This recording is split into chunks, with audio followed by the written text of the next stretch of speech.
Alright guys, welcome back to Strong Successful Male.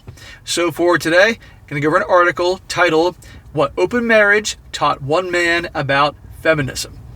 Now guys, this article is about a guy who is a self-proclaimed feminist, okay? And guys, that is putting it mildly. I mean, this guy, he hasn't just had a drink of the Kool-Aid. This guy has been guzzling the Kool-Aid, bathing in the Kool-Aid for a long time. This guy is completely delusional and brainwashed by the you-know-what movement. And I'm obviously going to speak in code here because I can't say that too much or they'll flag the video. And basically in this video, guys, this guy has allowed his wife to convince him, and then he convinced himself, that it's a good thing for her to have an open marriage. It's a good thing for her to go out and be free to hook up with as many dudes as she wants, okay? And by the way, guys, this story you're going to find out real quick that this guy, he is a house husband. He is a Mr. Mom. The wife, she does all the work, and he's at home with the kids changing diapers, and basically every dollar, whenever he wants to spend money, obviously he has to check with her. She calls all the shots, and big surprise, she wants to hook up with other guys. Why? Because she probably lost all attraction for this guy because this guy is basically taking on the role as the woman, and he's weak, all right? And I've done videos before, guys, where a situation would arise where the guy would stay home with the kids and the wife would work because she made more money, and they thought financially it made sense and it would work out fine. And every single time I've done those stories, the situation is the wife quickly loses attraction for the guy and starts cheating and hooking up with other guys, and the marriage is done, okay? And so in this case, I can see what's going on is that basically the wife is having him staying with him so he can stay home with the kids and take care of them because that's a huge hassle. Meanwhile, she works and go hook out with other dudes. So instead of just cheating on him or splitting up, she's convinced him it's a good idea for her to go out and hook up with other guys, and he watches the kids. And he claims occasionally he goes out and does it too, but yeah, I have a hard time believing that. So, and guys, by the way, whenever I do stories or articles about these guys that are obviously clueless and are being taken advantage of, or just, maybe they didn't have a very good role model to help them out, I usually kind of feel bad for them. This is one case I do not feel bad for this guy at all. He is a fucking moron. And you're going to see as I go through this article how right I am about that. So, starts off saying, as I write this, my children are asleep in their room, Loretta Lynn is on the stereo, and my wife is out on a date with a man named Paulo. It's her second date this week, her fourth this month so far. If it goes like the others, she'll come home in the middle of the night, crawl into bed beside me, and tell me all about how she and Paulo had sex. I won't explode with anger or seethe with resentment. I'll tell her it's a hot story, and I'm glad she had fun. It's hot because she's excited, and I'm glad because I'm a feminist. So, the wife's going out, hooking up with some other dude, and she's going to come home, and this guy's glad that she'll wake him up to tell him about her hot, steamy evening with a guy named Paulo. This guy actually welcomes this. Do you see what I'm talking about, guys? Just in that paragraph alone, how foregone this guy is. I mean, he's a lost soul, but I don't feel bad for him because he's an idiot. And I really wonder, I hope that the wife comes home and takes about 3 or 4 minutes to go to the bathroom and brush her teeth and use some mouthwash before she comes to bed and tells him about her hot steaming evening. But then again, on the other hand, this guy kind of deserves her not to wash her mouth out with mouthwash and brush her teeth before telling of his story, and basically have Paulo on her breath. Goes on. Before my wife started sleeping with other men, I certainly considered myself an feminist, but I really only understood it in the abstract. When I quit working to stay at home with the kids, I began to understand it on a whole new level. I am an economically dependent house husband coping with the withering drudgery of child rearing. Now that I understand the reality of the situation, I don't blame women for demanding more for themselves than the life of the housewife. Hey, raising kids is hard. I don't have kids, but I have plenty of friends and family that do. I get that. But still, stop the bitching. Still, as a man, I could, if I wanted to, portray what I'm doing as work, and thus claim for myself the prestige men traditionally derive from work. Whenever I tell someone I stay home with the kids, they invariably say, hardest work in the world. They say this because the only way to account for a man at home with the kids is to say what he's doing is hard work. But there's a subtext in the compliment that makes it backhanded. We both know no one ever says it to a woman. Mothers care, fathers provide. The difference is crucial. Despite my total withdrawal from the economy and the traditional sources of masculine identity, I can still argue I'm a provider. I provide care. Well, women providing the care, giving the care and all that, that's nurturing. That's a feminine quality. And guys providing, like actually going out and bringing home the bacon and take care of things, that's traditionally the masculine male role, okay? The roles have been switched in that household. And again, from the different stories I've done, look how well those situations have always turned out. And here you're going to see it's only a matter of time before the wife wants to start hooking up with other guys because she's basically living at home with a woman. Not because he wants to, take care of the kids and all that, but because of how this guy obviously acts and his views on things. And he's such a whipped puppy. In this way, my masculine self-image was stretched, but not broken. Yeah, keep telling yourself that, dude. Diaper bag notwithstanding, I was still a man. It wasn't until my wife mentioned one evening that she kissed another man and liked it and wanted to do more than kiss next time that I realized how my status as a man depended on a single fact, that my wife effed only me. So the wife obviously cheated. She kissed some other guy. Comes home and tells this guy this. But because this guy, and you're going to see what as I go into this, guys, how woke he is and how he's embracing you-know-what-ism, he convinces himself it's a good thing for her to go do this. And you're going to see what I'm talking about. It's unbelievable. When people ask how it started, I say this. We married young. She had sex before me, but only with a handful of people, a handful of times. Yeah, keep telling yourself that. She never had a boyfriend, never had a lover. I was the first man she ever had the chance to get to know intimately. So many guys convince themselves of this. So many guys, they actually believed, my wife or serious girlfriend, there was hardly any guys before me, and she never had any lovers, or I was the first person she really, really loved. Dream on. Wake the fuck up. By her mid-30s, having already had our children and entering her sexual prime, she felt keenly her lack of sexual experience. Happily for me, she was willing to talk about it. Willing to ask if I'd be open to exploring other options. We opened a bottle of wine and started talking and talking and talking. This kind of sounds like a girl. She didn't present it as an issue of feminism to me, but after much soul-searching about why the idea of my wife having sex with other men bothered me, I came to a few conclusions. This is where this guy completely brainwashes himself to believe it's a good thing. Monogamy meant I controlled her sexual expression.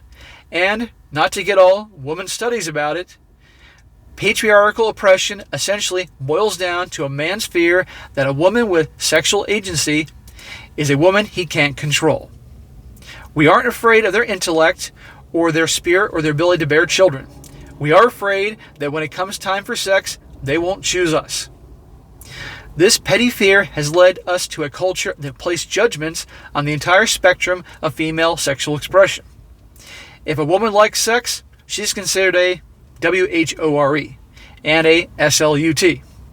If she only likes sex with her husband or boyfriend, she's boring and lame. If she doesn't like sex at all, she's frigid and unfeeling. Every option is a trap. And that, my friends, all this here is a perfect example to show you just how brainwashed this guy is, how delusional. Guess what? It's not a bad thing for a man to want his wife, the one he married, did the vows and all that, to guess what? Be with him and not banging other dudes. That's not us holding them back or anything like that. But this guy, because he's so brainwashed by all this bullshit, believes that it is. And also, the wife has convinced him. And by the way, guys, in my opinion, if you have a couple that both of them equally want to do an open marriage, if they both do 100%, it comes up in conversation, there's no persuading or anything like that, whether they're married or they're dating or fiancés, whatever it happens to be, if they're both 100% on board with this, then that's one thing. But in this case, no way. And you're going to see he's brainwashing himself, but he definitely takes a while to convince himself, even though his gut tells him it's not a good idea, that it's okay. It's crazy. And you're going to see this as I go on. It goes on. Feminism always comes back to sex, even when we're talking about everything else. The point isn't that all women should be sexual adventurers. Celibacy is as valid as an expression of sexual as profligacy. The point is that it should be women who choose, not men. Even the men they're married to. For my wife, the choice between honoring our vows and fulfilling her desires was a false choice, another trap. She knew how deep our love was and knew that her wanting a variety of sexual experiences as we traveled through life together would not diminish or disrupt that love. It took me about 6 months, many long, intense conversations, and an ocean of red wine before I knew it too. So he said here it took him 6 months to come to terms, to realize this, to come to terms with this. In other words, it took 6 months of her convincing him that this is a good thing and him to continue brainwashing himself with this bullshit. That's okay, and justifying it in the name of, you know, equality and equal rights and feminism. Guys, your initial gut feeling in any situation is always the right one. So if this guy's gut feeling was he didn't like the idea of his wife doing it, then he should have said absolutely no way. But because this guy has no balls and this guy is so brainwashed, he eventually goes along with this. And you're going to see. And guys, by the way, I'm doing this video because just to show you guys just how much of an impact the You Know What movement has had over the decades, and how it's gotten guys so brainwashed like this guy. Doesn't mean that all guys are like this, no, but in varying degrees, so many guys have been so brainwashed by this nonsense. This is an extreme case of what you get, and this is why I'm doing this. I should have mentioned that in the first minute of the video, but now that I thought about it, I'm saying it now. Goes on. When my wife told me she wanted to open our marriage and take other lovers, she wasn't rejecting me, she was embracing herself. When I understood that, I finally became an feminist. That was 2 years ago, and today we've never been happier. More in tune, closer, tighter, stronger. Whatever power I surrendered, I don't miss. I wouldn't recommend it for everyone, but I tell everyone it works for us. If it worked for you, how come it took you 6 months to convince yourself that it was going to work and okay? Sure, dude. How does it work? We take turns going out. Because we have small children, ages 6 and 3, one of us stays at home. We don't like to use babysitters because it gives us curfew. We'd rather go out unfettered than worry about turning into a pumpkin at midnight. Going out alone to hooking up with others was an easy transition. It does work both ways, and yes, I too enjoy sexual carte blanche. I just don't use mine as much as my wife uses hers. What's important is equality of opportunity, not outcome. Good Lord. So he says here that he doesn't use his free time to hook up nearly as much as the wife. Big surprise there. I can't imagine this guy trying to basically, I don't know how this guy attracts women. Obviously, he must attract women that are obviously very masculine, very domineering. But what does this guy say? Hi, I'm a house husband. I change diapers all day. I'm an feminist. Hey, do you want to get together on Saturday night and paint each other's toenails? I mean, I just can't picture any woman being attracted to this guy. It's crazy. But meanwhile, the wife has no problem attracting dudes and having a whole ton of guys willing to hook up with her because it's, as we all know, 100 times easier for your average woman to find guys that will line up and hook up with them versus your average guy. It's absolute truth. So whenever women bring up these ideas of open relationships and convince their guys to go along with it, it's great for them because they know darn well it's going to be very hard for her husband to attract women. And so long as, like, if it's just hooking up, she may not care. But if that husband eventually starts having a woman that really cares about him and so forth, then she starts to panic and worry, as I've done videos on before. But even this guy, good fucking luck. This guy's an idiot. How does it feel? It feels great. Mostly. Most of the time, it feels like a mature, responsible way to address our needs and desires within our loving, mutually supportive marriage. It feels very adult, especially because it depends on open, honest communication. We take great pride in all the talking we do.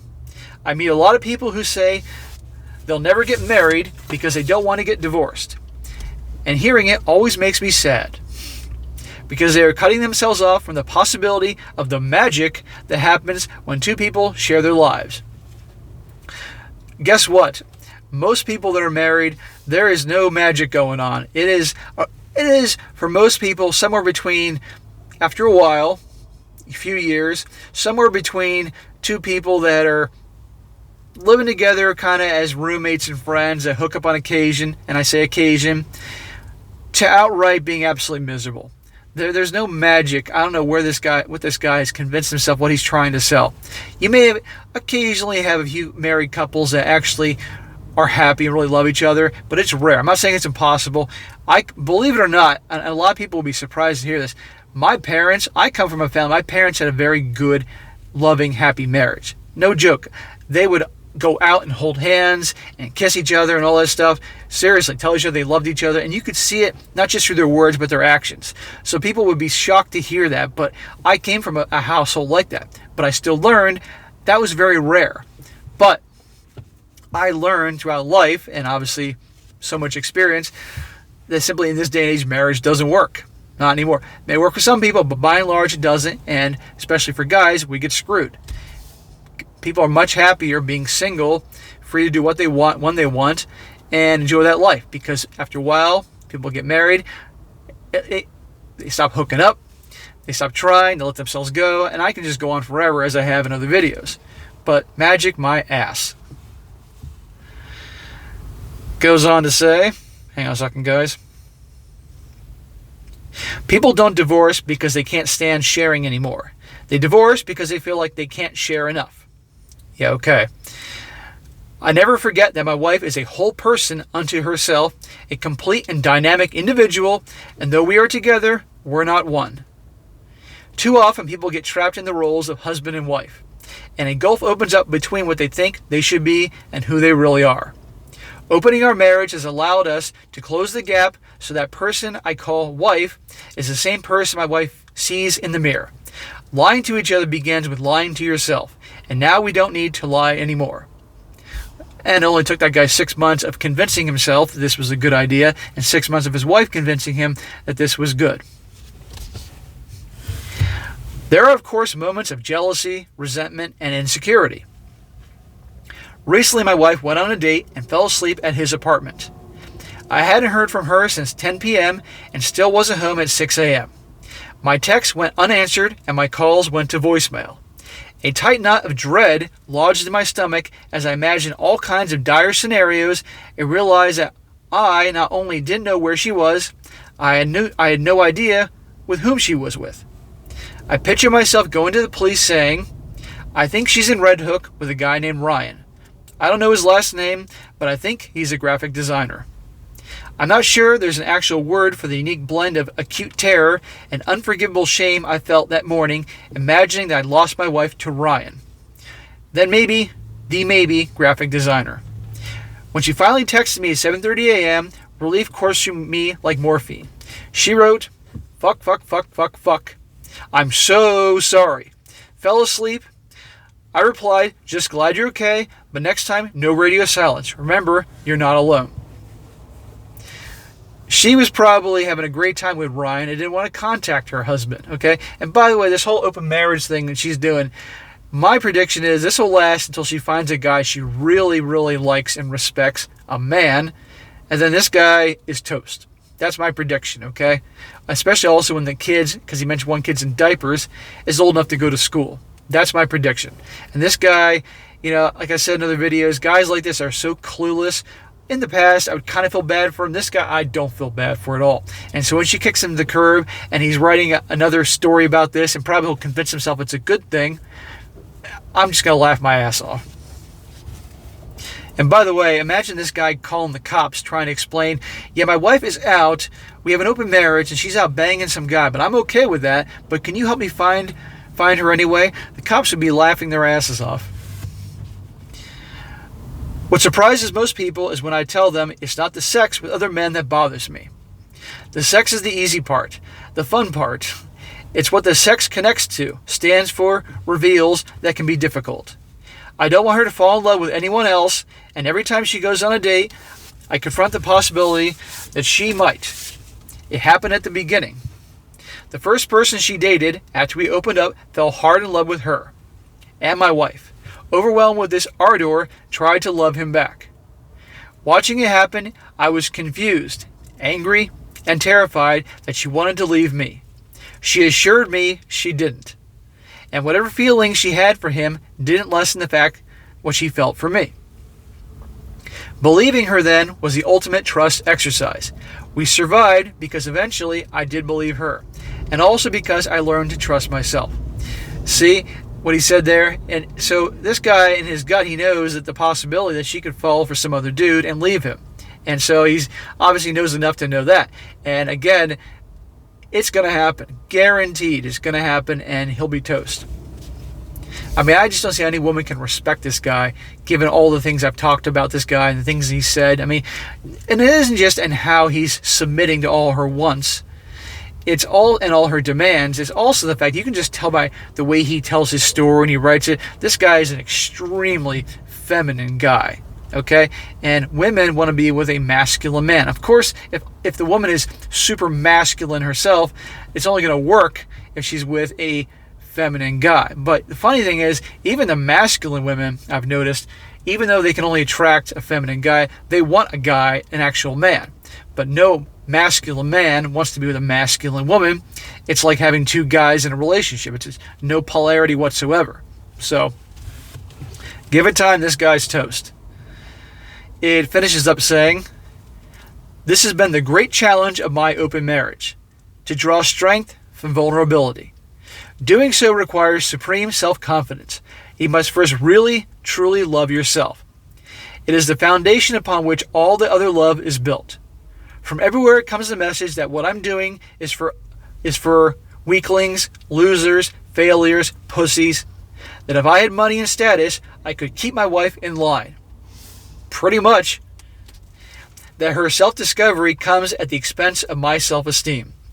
My open marriage has made heavy demands on my ability to silence the voice of doubt in my head. That voice of doubt is your gut telling you there's something seriously screwed up about all this and the whole situation. But he's going to let the brainwashing of the you-know-what movement and you-know-what-ism to convince him this is a good thing. And, of course, this guy's very weak. I'm guessing he probably had a very domineering mother, and probably his father was a weakling too, because that's who he looked up to. But I find I can meet those demands, and that I'm able to build my self-confidence out of nothing more than the basic dignity we all possess. I'm grateful to my wife for pushing us to take this leap. And whatever happens to us in the future, I would do it all again." See, guys? Completely lost. "And when she comes home tonight and crawls into bed beside me with another hot story about her date with Paolo, she'll do it all again too." Unbelievable. Like I said, guys, you get a couple, married, engaged, dating, whatever it happens to be, if they both are on the exact same page, they want to be together, but they both want to obviously free to hook up and all that, and it completely works both for them, that is one thing. But this story and another one I did recently is a situation with a wife, out of nowhere brings this up, and the guy goes along with it, okay?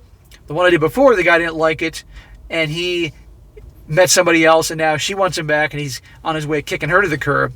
This story here, this guy is so brainwashed, like I said, that he's now convincing himself after 6 months that it's a good thing. And now, and basically saying, even if she leaves me, I wouldn't regret it at all. It's all worth it. Out of his mind. And I do not feel bad for this guy. But again, like I said, guys, I did this to show you just how much the you-know-what movement and its brainwashing, excuse me, what it's done to guys. Okay, not all guys are like this. No. But a lot are. And in varying degrees. So this is why I do videos. This is why I talk about stuff. So if I can help just one guy every day take a look at things and say, this is a little fucked up, I'm doing my part. So, all right, guys, that's it for today. That was an entertaining story to share. Be sure to comment down below. Let me know what you think about this. I can only imagine the comments that are going to come from this video. And be sure to like the video, share with your friends, and subscribe. And I'll catch you next time.